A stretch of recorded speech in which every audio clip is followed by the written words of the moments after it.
how do you find your tribe to go get that coffee? How do you go and, find that thing that gives you excitement? Um, Yeah. Well, I think that I think if you try to find someone you have a total affinity with on all kinds of levels, it's way too hard.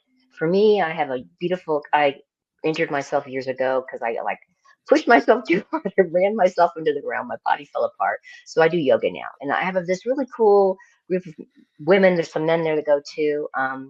It's really hard. I don't know why men don't do yoga more. But anyway, just going there and hanging out with them and seeing them in class and afterwards, it feels like I'm refreshed. Hey everybody, Alec here. I just wanted to do a shout out that we launched a Buy Me a Coffee. We're planning to put some additional VIP content behind the scenes and other fun things in there for you, including some additional Discord roles. So we also launched a Discord. So feel free to check that out. All the information will be in the episode summary. Thanks for checking it out, and we'll continue on with the podcast. Bye, everybody. Hello, everybody. Welcome to the next installment of Azure Cloud Talk. I'm one of your hosts, Alec Harrison, here with co-host Brian Gorman, and we have a special guest, Arlene Cohen Miller, uh, retired lawyer, now focusing more on helping people with work-life balance or just prioritizing things. How are you doing? I'm doing great. Thanks for having me here. Yeah, thanks for joining us. I think when we first started talking, it was right before the holidays. I think I was definitely feeling personally balancing, work life balance, I think is a term that everybody always hears. Um, you want to tell us kind of how you've gotten to where you are today, how you've gone from like a lawyer to what you're doing today and what you help people with? Yeah, well, when I was 15, I decided I was going to be a lawyer. No lawyers in my family. My parents were like, yeah, yeah, yeah. Well, I did go to law school, did become a lawyer. Right after I passed the bar in Kentucky, we moved up to Ohio. I was then married and had to take another bar. After working for a couple of attorneys for about 3.5 years, I opened my own little solo practice in a town called Lakewood, which is in the west on the west side of the high Cuyahoga River, with a couple of other attorneys and an employment agency. Didn't know what the heck I was doing on my own. Put out a shingle and started. And I had been working with an attorney that did divorce and also collections for business. So that's what I was doing. And I immediately found out I was pregnant. All my family was in Kentucky. All my peers that I worked with from law school were mostly in Kentucky or in Indiana. So I didn't have anything like that. I really didn't have anything. So basically, I was opening my own business, running my own business, getting it up and running and profitable, and pregnant at the same time. So I just like went by the seat of my pants, sort of forming my own tribe and how to be a business person and have all these things on my plate. It's not maybe what a lot of the people in the tech industry do, but it doesn't matter. We have a lot of stuff on our plate. And so I do work with a lot of women because it is pretty intense to have all those plates, but it really doesn't matter what you do. And so that's how I became interested in it. I sold my business when my son was 9. We moved out to Colorado, became a partner in a small boutique law firm that just did commercial law. And when about 6 years into that, before we sold the business, I was getting really burned out because with the law, maybe like tech, there is no break. You can go on business trips, you can take a holiday, you have to work your butt off before you go. You have to work really hard when you come back. Even if you have associates, even if you have a staff, it's always there. So I got a diploma in transformational holistic counseling, a diploma in coaching and mentoring. I became certified as a meditation facilitator. I was always interested in all this stuff and had gone like on a healing journey when my son was 3. When I got divorced the first time, he developed really severe ADHD. So I don't know. I went on a healing journey to help him, help to heal myself. It's always a journey. And sold the business about 6 years ago. And now I do the coaching and the mentoring and some meditation stuff full time. That's awesome. I think your path is very similar to what a lot of people in tech try to aspire to do, right? Of working for a company or working for people, then you eventually hang your own shingle. hmm I think a lot of people have those aspirations or dreams. I don't know if there's any, you're kind of a little bit further away from it now, but any sort of advice or uh, nuggets of wisdom you'd give about how do you transition from doing that to getting to your own shingle with, you talked about not really having a huge support system in the area you're in, but building it to the I point don't that you could know. sell it is a huge win. Yeah. Well, I was really motivated, number one. And number two, I didn't know. I just couldn't get hired by a law firm that I wanted to work with. I wasn't like the top of my class in law school. I was right in the middle. So I wasn't any like big, amazing person. I'm like, I'll just start my own law firm. I had no idea what I was doing. So I don't know if I can offer any advice, but I guess sometimes if you're not getting the jobs you want or you don't like the people that you're working for, you just have to go, I'm going to give it a go. Mhm. Especially if you're in a relationship where one person can carry the weight a little bit financially for a while, which Absolutely. I was. He wasn't there at all physically because he was working like 70 or 80 hours a week. We were both in our 20s. But I knew I was going to have a roof over my head and food to eat, whether I saw him or not. Um, and then I just sort of worked around things, if I couldn't get everything done during the day because I had a kid, I put him to bed and got work done. And then I was just had to be flexible and adaptable, which is a lot of what work life balance and harmony is about. Hmm. Yeah, it's super interesting because I think Brian also runs his own business right now as well and has children. And Yeah. um, I work for somebody, so a little bit different perspective, right, of seeing that. And that's one thing I've always heard successful people talk about is the finding time to do the work, putting kids to bed, burning the midnight oil, uh, potentially, going out for lunches, having those trips, doing all the things that you need to do to network with people.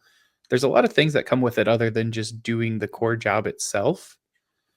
I'd be kind of curious, how did you would you say in your whole career that you've always balanced that perfectly, or have you gotten to the point where maybe you were leaning one way or too much, and is that kind of what led you down this journey, or like what's inspired you at this point? Because I think it's a common feeling no matter the industry, right?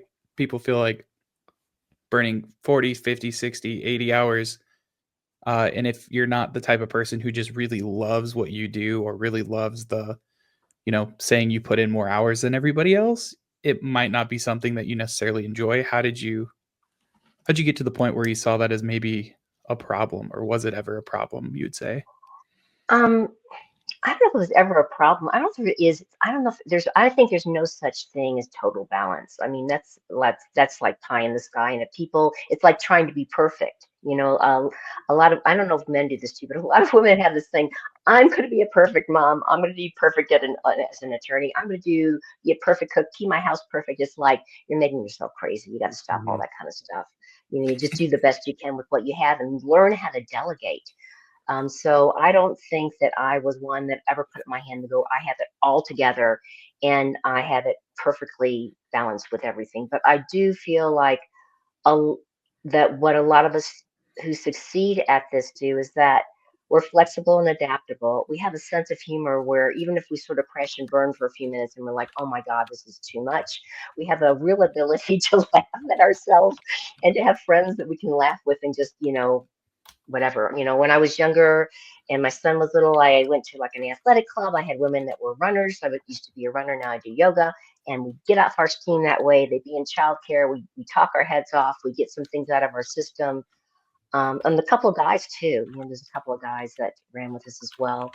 And so I think it's really important to have other outlets that we can get rid of stuff and that we can talk to people and know that we're not crazy and Mhm. and support each other because I really feel like we're better together.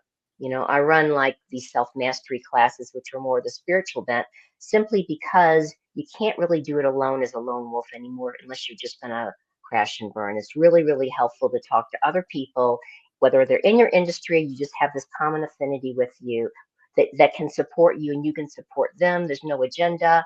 You don't have to have that many of them. But that is, I feel, a real key in life to keeping going. And I did end up selling my law practice just because there was never an end to it with coaching, with mentoring, with meditation, with the other kind of things I do. I can set my own hours. Mhm. and I can block off time. And I couldn't do that with the law. You can't say, "Oh, I'm sorry, Judge, I can't go to court You today," can't or get an extension because you just didn't feel like reading the documents the right, night right. I before. can't get an extension because I don't feel like coming in today. So yeah, it's a whole different deal. And yes, Yeah, having a sense of humor and a few people that you can commiserate with or work out with or something like that, that's yeah, really helpful. yeah. That's awesome. Before we were on camera, we kind of talked about the fact that Alec and I both are Microsoft MVPs, and as that in that program, there's a lot of us that have a lot of extra stuff that we're taking on. So I was wondering from you if you could tell us, are there some warning signs that you can look out for that maybe you're starting to approach burnout? So maybe you could right the ship a little bit beforehand, and then Yeah. along that way. Um, I really want to hear like you mentioned you went on a healing journey. So I would like to hear like what does that entail and how could maybe a person who's doing what we're doing or in anything really, it doesn't have to be in tech or whatever, but start to recognize you're on burnout and say, oh, I should go on a healing journey. What might that look like?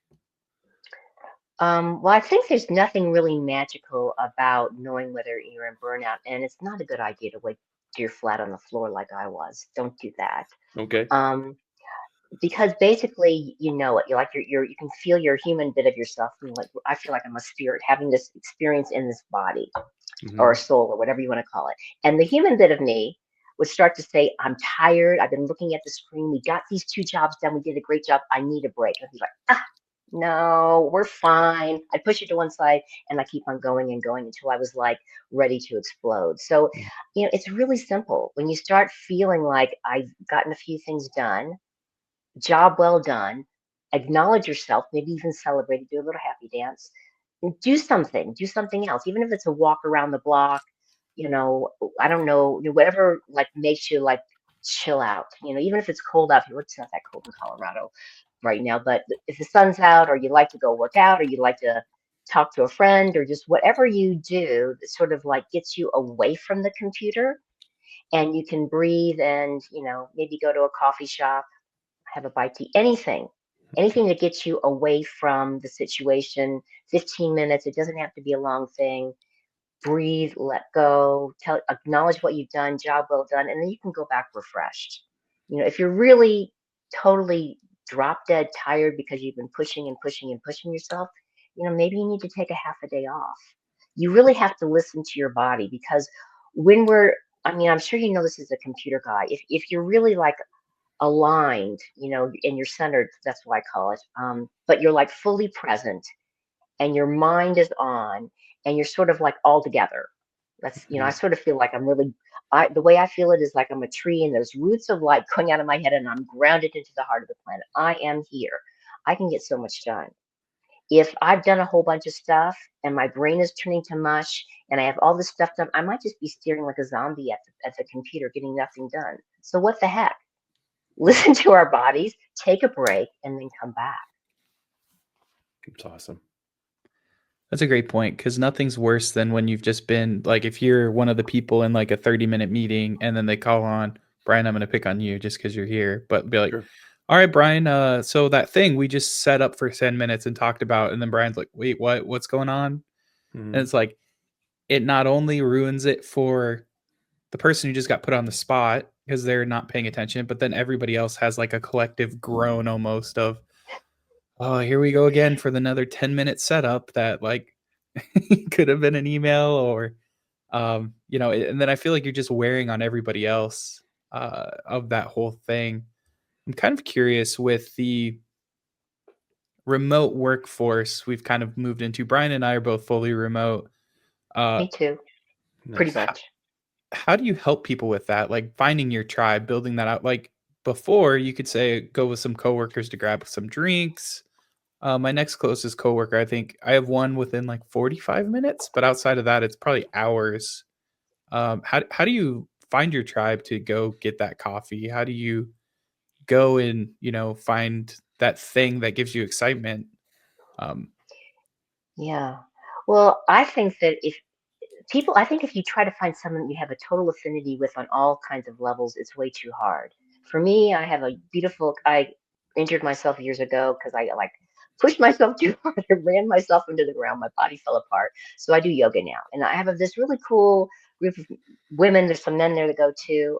It's really hard. I don't know why men don't do yoga more, but anyway, just going there and hanging out with them and seeing them in class and afterwards, it feels like I'm refreshed. And another thing that we can do is, if what do you love to do?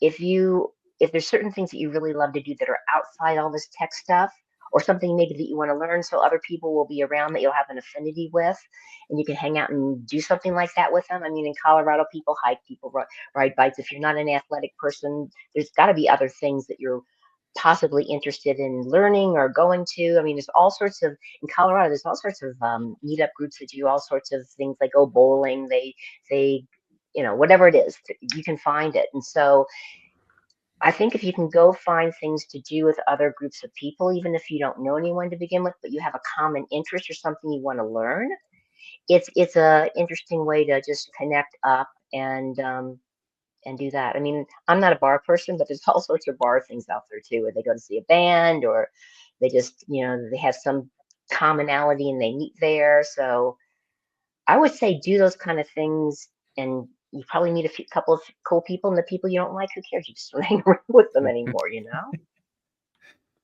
I think that's a great point. So I run a bunch of user groups for tech related stuff. So a lot of it tends to be somewhat job focused, but a lot of times it's just giving people the platform to talk about stuff they're excited about, whether it's wins at work or things like that, and getting people together. There's this separation of people right now of making things accessible. So like being remote friendly, remote first, and then there's still the diehards of this needs to be an in-person thing because you get a lot more of that networking, that connection, instead of just like, I'm going to put on the next group and turn my camera off, eat some food, maybe listen, but like then I didn't really build that connection with the person unless I make more of a concerted effort. It's just kind of like they're there in the background, the same as I don't have a connection with I'm trying to think of an actor's name, but like when they're on TV, right? Like they don't know you're there. You don't know they're there. Mhm. Do you have any advice for like how to maybe make the remote stuff a little bit better so that you feel like you have your tribe, or maybe build a better connection? Have you seen anything kind of work in that regard? The only thing I did remotely is it really was lovely. Was a year ago. I well, I have a friend who's a naturopath, and she was helping me, and I was having some digestive stuff and some arthritis stuff, and it just didn't feel like everything was all together and working the way when I was younger. And a friend of ours got very, very ill. Wanted to go on the carnivore diet. I don't know if you've heard of it, but Mhm. it's most anyway. And everything you hear about it from the medical community is probably a big lie. That's just my 2 cents. Um, and she went on it and she was like, oh my God, because she thought this was going to be something that would kill you. And he lost 150 pounds and is like 100% healthy, and he was dying. Hmm. So she ran this program for 60 days. And some other people I knew and some people I didn't know, we all came together. We had our own little signal group, and we talked with each other. And she posted pictures of her meals and talked about how to cook things, and other people posted stuff too. And it was just something that I was interested in. And I really, I'm still pretty much a carnivore. It really helped me with my health. So that was just something that I was interested in. Someone else was putting together a group and I joined. And so it comes back to what I've shared before. If there's something that you're interested in doing um, to better yourself, or some kind of group that's talking about stuff that you're interested in that maybe is outside of your stuff that you're doing all the time, and you want to find it online, um, because I know there's this really cool lady called Bella the Steak and Butter Gal, and she has people that have gone through her program, and now they've run the 30-day programs for people that want to go to on carnivore, because it's hard. I had to give up sugar.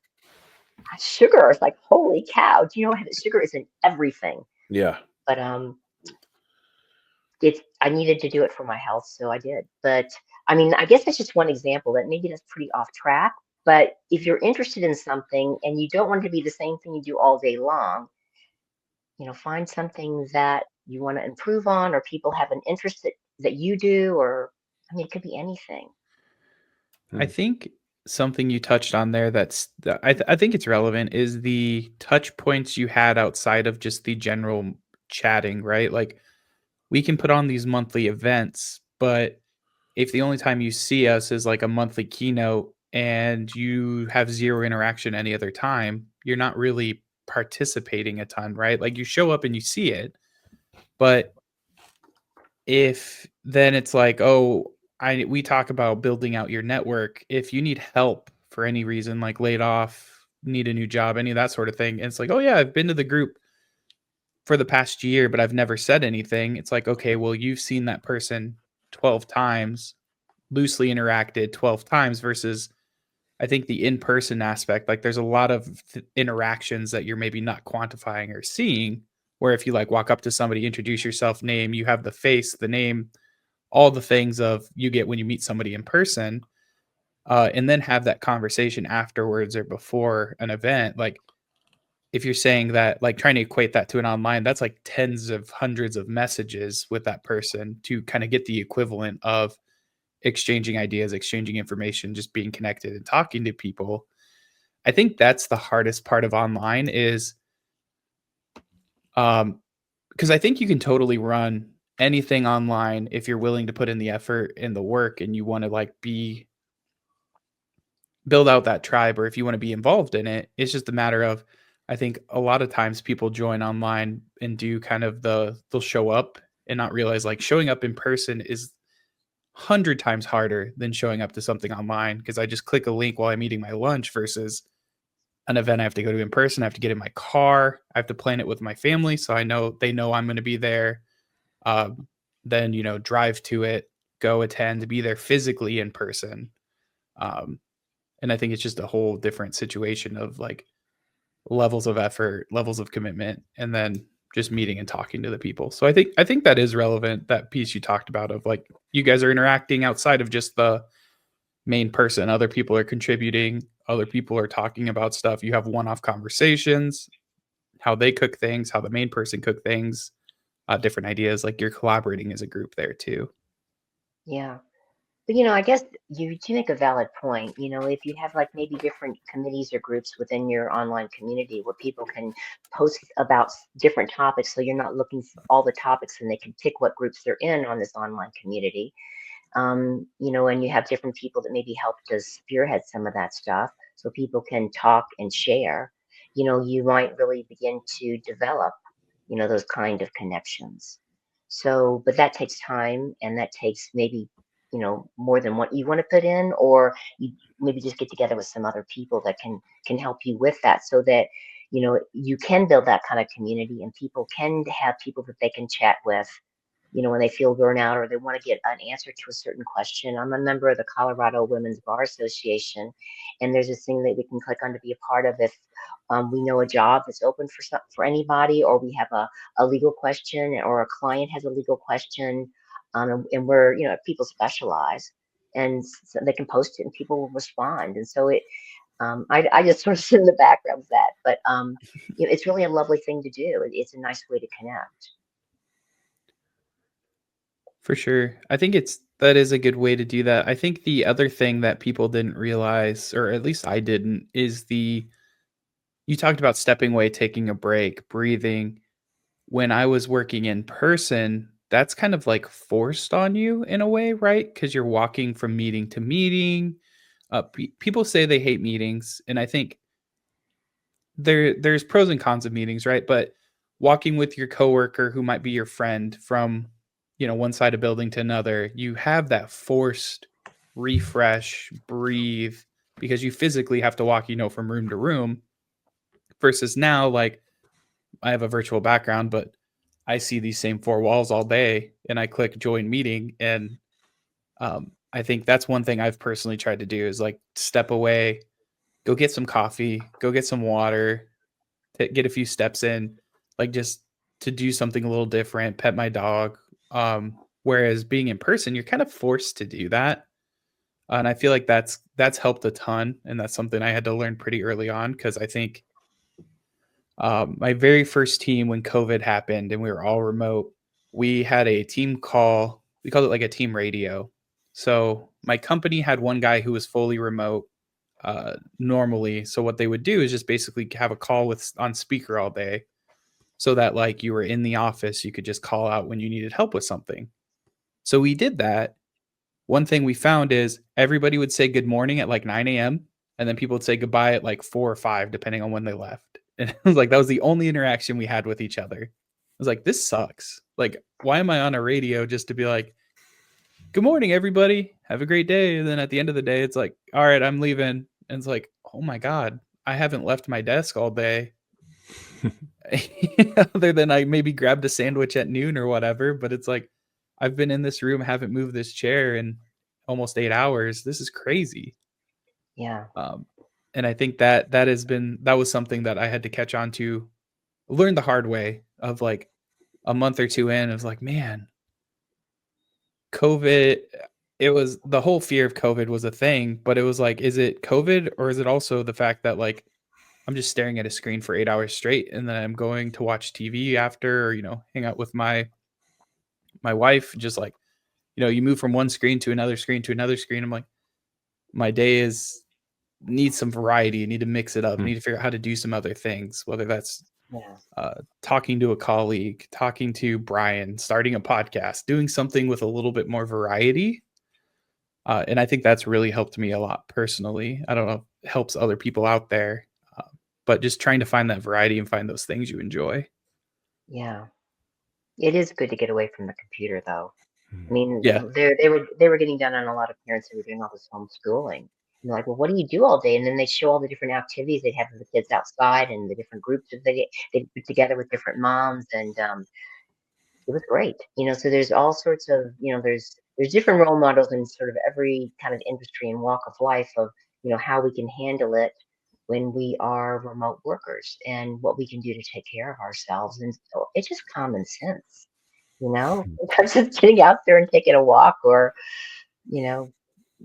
going to a movie, going to the gym, going out to dinner with some friends. I don't know. It doesn't have to be complicated.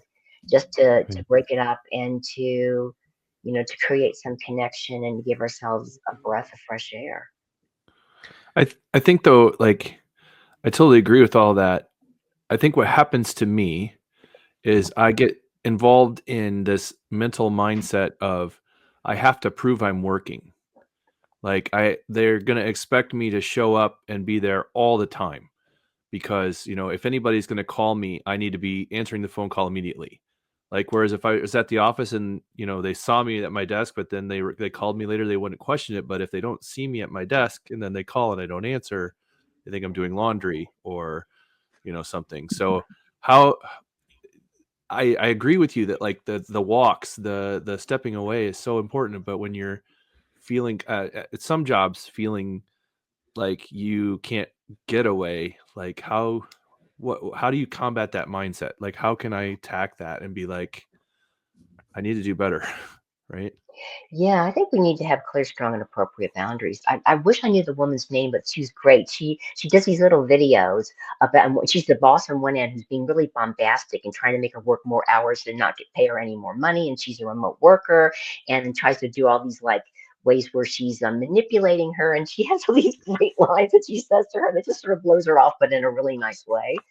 I think we need to have that art of doing that. It's like, I'm sorry, I have certain times of the day that I will get back to you, I will get the job done, but I need to keep my mental health. And there's certain times that I might go to work out, or I might go to go out to Right. go to lunch to make connections. I mean, if we actually get the work done without being a doormat, it's important not to be somebody's doormat, Mm-hmm. people will adjust and adapt. If we're always there, then they begin to have that expectation. And then that's when we Right. begin to go down this deep, dark hole. And it's like, I am drowning. If I had to sit down in front of this computer one more second, I'm going to scream. If I see her, see some of the videos she does, I'll send it to you guys because it is hysterical. That'd Oh be my great. gosh, she's so good.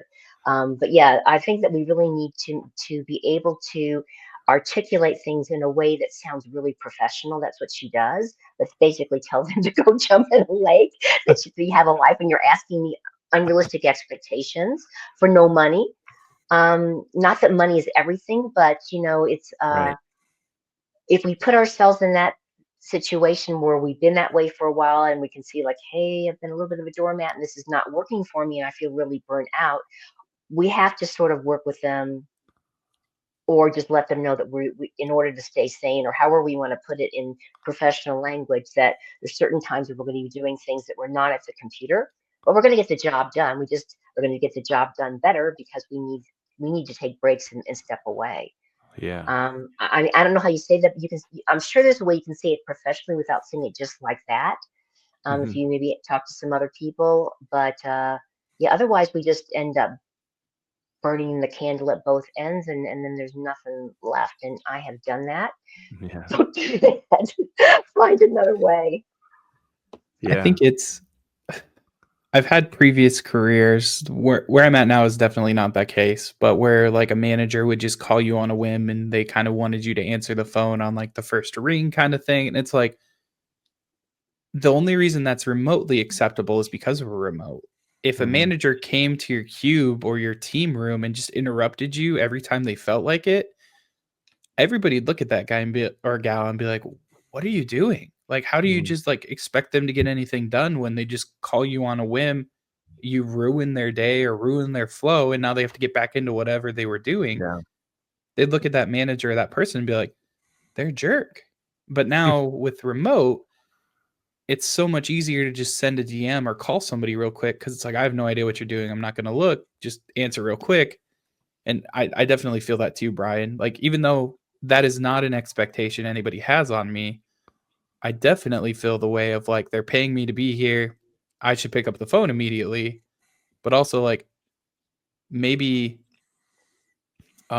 people talk about productivity a little bit of if I get refreshed and I'm working at, 100% productivity, or I can keep droning on and I'm working at like 20% productivity. I think that's the biggest argument, right? Is if I'm to the point you made earlier, Arlene, like I don't want to look at the screen anymore. I'm going to scream and I'm Right. combative and irritable and working Mhm. at 20% productivity. You are going to get more out of me if I take a 10-minute break and walk away versus if I just sit here and, keep droning on, keep going. And that's something I think I struggle with still today of Yeah. finding when there is time to take a break or when do I need to take a break. Like that check-in process is kind of difficult to sometimes identify. Yeah, sometimes we just have to set an alarm on our cell phone and whether we feel like it or not, walk away. And sometimes we just have to, have our cell phone, you know, ring and go into the voicemail or whatever. And if they say, why didn't you pick up? Just, I was working an X, Y, and Z project for you. I was in a flow and I need to make sure that I did the best job for you. Mhm. And, if people yell or scream, people want good work product. If they Mhm. eventually find out that, Brian, that that's the way you work and they're getting better product from you, they will back off. They might be a little bit, I don't know, can I say the word bitchy? Maybe a little bit bitchy, I think we or, like to call it micromanaging. micromanaging and bombastic. Yeah, and I just Yeah. people micromanage you is really, you just want Yeah. to sling them across the room. Yeah. It's horrible, especially when you're a self-starter and you know what the heck you're doing. Right. And it's going to take. I think what it does is it just takes time to retrain people. Mm. That. And I guess this is what I teach people in another mode of life. It's like if you're evolving and growing and you're at a different place than maybe some of your friends were now, for whatever reason, you don't want to judge them because you're a few steps ahead of them. You know, you're the one that's changed, they haven't. So it's important to be kind and compassionate if we're sort of retraining somebody, and not bombastic with them because they, have a little bit of a hissy fit and throw a little tantrum on the floor. Say, I'm sorry you feel that way, but I need to get this work done. And I'm finding that if I just pick up off the phone all the time, it's not happening. So this Mhm. is what I'm doing. And with all the free work you're saying that you were doing, Yeah. they're the ones that want you more than you want them, probably. And so if you have clear, strong, and appropriate boundaries, it just takes a while. I mean, you have to be with those kind of people that just want to push, push, push. You have to be really firm, Yeah. and just say, I hear what you're saying, but you're going to have to back off because I'm going to do a good job for you, but I can't do it that way anymore. I don't Yeah. know what to say, because I mean, you have to decide how you're going to say it with people. But if you're really burnt out and you're in a place that you don't know if you can do this anymore, but this work is still important to you, then you're just going to have to make some decisions of how can I change this so I can Mm. keep going here, or do I need to switch gears and do it a different way? Yeah. Well, what And I can't about answer that question for you. Go ahead. yeah? So I really love what you're saying here because like I think there are a lot of people, like you said, who are self starters who start to feel constrained, who start to feel like they're being dictated to, and they decide they want to do their own thing, but then they're like the only vision they have is stuff they're already doing. So like, how do you if you were thinking, I got to get away from this, I'm totally burnt out, I don't want to do computers anymore, right? I got to do something else. How do you get past the but that's all I know and I know I can make money with that and I can't make money with the other things. Does that make sense? Yeah, it does make sense. I was just, I guess I was just naive. I just took courses in what I was interested in. I mean, the coaching and Okay. mentoring and the holistic counseling, I wasn't planning on becoming, well, I can't use the holistic counseling in the US because I got that training in Australia through an Australian company. But the coaching I just decided to do because I realized that as an attorney, no one trained me how to listen to people. And my job was to negotiate and make settlements and to communicate with people, because I was the primary marketer for the second law firm I was in. And I'm like, I am a lousy communicator and listener, even though I thought it was great, but I knew that I needed to change something. So I did that so I could be better at what I did. And then I Hmm. went, oh, this is pretty cool.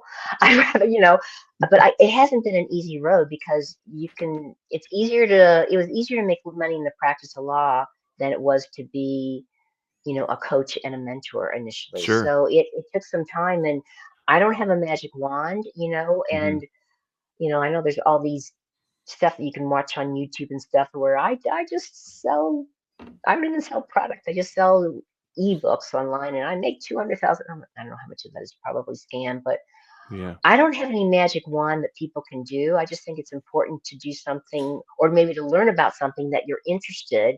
Hmm. Maybe you can apply it to what you're doing now, and then maybe you can begin to take it out on your own. That's But great. but I don't know if there's no like magic fairy dust that we can sort of sprinkle and just make it all the Come same with on. Can't you money. just tell me the Yeah. answer so I can just go I make the wish, I $200,000 wish, a year make selling ebooks? I wish. Every time you look at those things and you go to what they're talking about, it's like, oh my God, there's Yeah. always a catch. There's always something in there, and they're just trying to hook people and make money to take classes. And maybe that's my Yeah. own I feel like most of skepticism. those are just like I'll show you how you can make all this money by getting all these clients, but they're really just getting clients who are trying to find ways to make money, and you're trying to do like coaching, and you're trying to do like I don't know, maybe you're trying to teach somebody how to program or something, right? So it's different. Like you don't have people lining up to learn how to program that they have to pay for, like you do people lining up to learn how to make money getting people to sign up for their newsletter or whatever online. Yeah. So I feel like that's what you run into there. But I really loved what you said because I think at the root of what you were saying, at least what I absorbed from it was find something you love and believe in yourself and just do it and make it work. Yeah, and know that you might have to scale down or cut back your lifestyle a little bit, and Hmm. um, that's okay. You know, I, I'm not. I, I I just have decided I'm not going to be the richest person in the graveyard. I'm going to enjoy life. I'm going to make a living. Ooh, that's nice. Um, did I make more money as an attorney? Probably yes. Was I losing my mind when I decided that I'd had enough? Yes, but I'd done it for a long, long time. I'm a grandma, so I can't really. Yeah, you just gotta sort of feel for what's right for you with what I've shared, and I'm sure if you talk to other people, they're going to give you different perspectives as well, and that might be a healthy thing to do. Mm, it's awesome. Yeah, I think that was I like that quote. One thing I was going to shoot out too is there's a concept called the Pormodo or Port. Pomodoro. Yeah, thank you. I can never pronounce that word. It's an idea that basically you set a timer and you do exactly what you said. And I have to say, there was a coworker of mine who religiously 50 minutes on, 10 minutes off. And I can't tell you, fresh out of college, how frustrating that was. But now that I've been burnt out and realized that like that was their mechanism to not, I respect it a lot more now because it was that firm boundary of like, this is what I'm going to do. If you don't want to step away for 10 minutes every hour, that's on you, but that's what I'm going to do.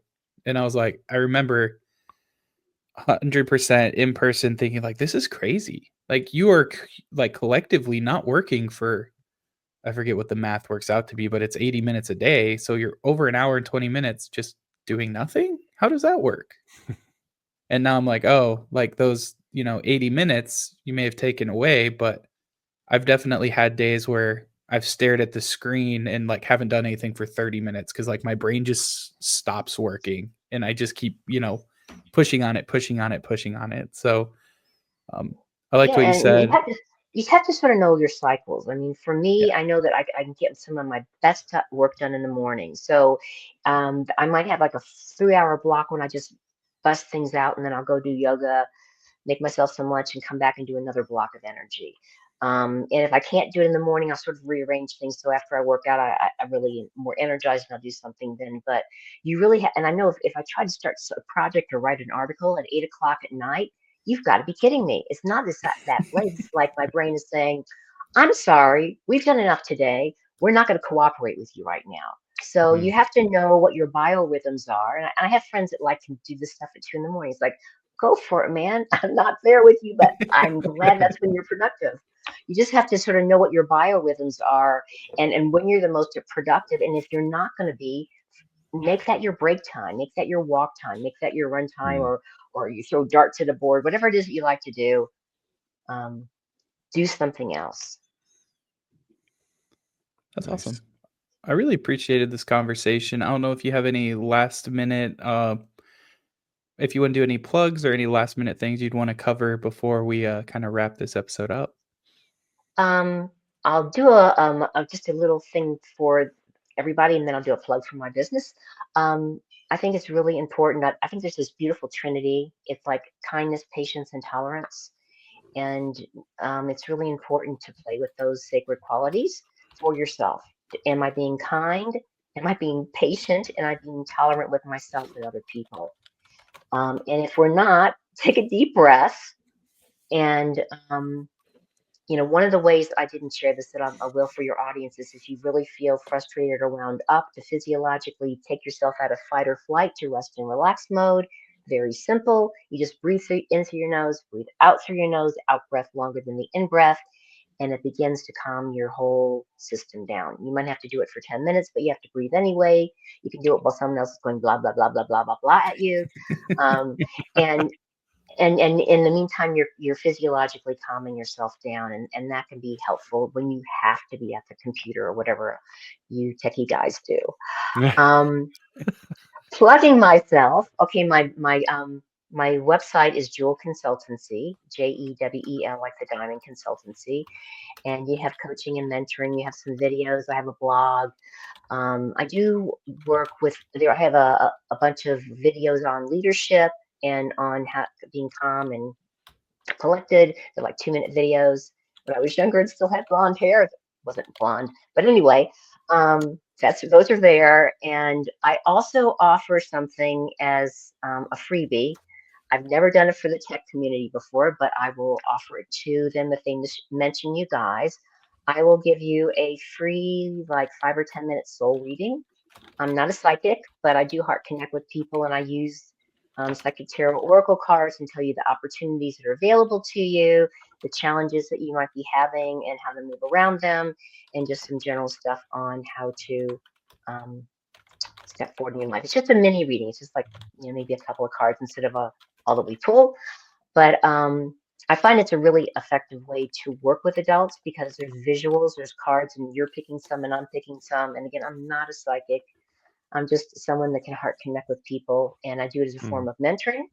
But maybe the people in your tech community would really like that. You can go to my website, you can connect with me there, or you can text me using your guys' names at 720-936-2634. That's you will get my voicemail. I don't pick up my phone, but I Come on, you will don't listen. answer it right away? Never, never. Um, but because there's so much blah, blah, blah out there that I want to talk to people selling me stuff.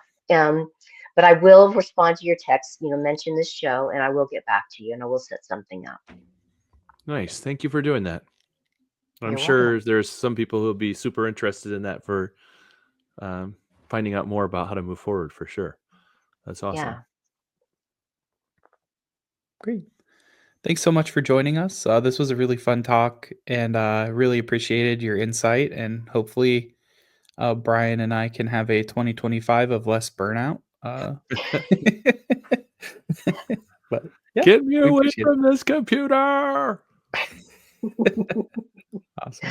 It's as if Well, I see a until video posting of you with a baseball bat bashing it, I'll know that you haven't stepped away from your computer. So You know don't go what's there. really interesting is that I just read an article that someone's bringing a smash room to my town where you can smash things. Wow. Yeah. Whoa, On that sounds like purpose. a great guy thing. Yeah. So yeah, there we go. It's like a safe smash space or something like that. I Oh, can't that's remember what they awesome. call I it. love it. Yeah. Try it out. See how it goes. Oh yeah, I'm gonna have to. Let's go smash some stuff and see what happens. start a Yeah, Patreon, and absolutely. the bonus is Brian smashing a printer like in office space. Like in an office space, yeah. And post some videos of it. It'll be great. People will love it. Oh my God. There you go. Awesome. Yeah. Send us all your unused old tech parts and we'll smash them online for free. Yeah, there you Yeah. go. There we go. All right. Awesome. Well, thanks for joining us. Thank you, We'll see Arlene. everybody again next week. Bye, everybody. Bye-bye.